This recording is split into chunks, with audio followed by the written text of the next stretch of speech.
இந்த யூனிவர்ஸ் உங்களுக்கு ஹெல்ப் பண்ணணும்ல. அப்போ யூனிவர்ஸ் மாதிரியே தான் நீங்கள் நடந்துக்கணும். இந்த யூனிவர்ஸ் பார்த்தீங்கன்னா ஒரு கேரிங்காக இருக்கும், யார் மேலேயும் குறிப்பிட்டு விருப்பு வெறுப்பு இல்லாமல் அதோட கடமையை செய்யும். அப்போ நீங்கள் யூனிவர்ஸாக மாறணும்.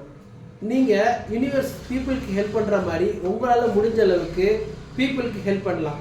எப்படி?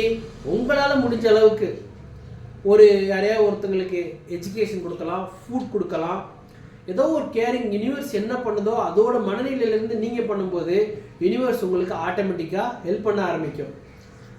அப்புறம் கண்டென்ட்மெண்ட் அப்படின்னு சொல்லுவாங்க, மன நிறைவு. என்னதான் இருந்தாலும் ஒன்று நோக்கி ஓடிக்கிட்டே இருக்கோம், பட் அந்த மன நிறைவு எப்போ இருக்கும்? மகிழ்ச்சியான வாழ்க்கை தானே முக்கியம். மகிழ்ச்சியாக நம்ம மனசை வச்சுக்கிறதுக்கு ஒரு நிலை தான் யூனிவர்ஸோட நிலை. அப்போ மனசையும் நம்ம மகிழ்ச்சியாக வச்சுக்கணும். இதுக்கு தான் நிறைய விஷயங்கள் நன்றி உணர்வை வெளிப்படுத்துறது போன்ற விஷயங்கள், கிராட்டிடியூட் எழுதுறது, டெய்லி ஜேர்னல் பண்ணி கிராட்டிடியூட் டெய்லி எழுதி தன்னிறைவான ஒரு வாழ்க்கையை நம்ம வாழ ஆரம்பிக்கணும். இப்படி பண்ணும்போது கண்டிப்பாக யூனிவர்ஸ் நம்மளுக்கு ஹெல்ப் பண்ணும்.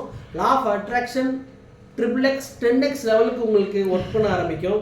இதை மனசில் வச்சு நீங்கள் செயல்படுத்தி பாருங்கள். உங்களுக்கு முடிஞ்ச அளவுக்கு யாருக்கு ஒரு உதவி செய்யுங்க. தன்னிறைவான விருப்பு வெறுப்பற்ற ஒரு வாழ்க்கையை வாழ ஆரம்பிங்க. யூனிவர்ஸ் உங்களுக்கு கண்டிப்பாக ஹெல்ப் பண்ணும். தேங்க்யூ.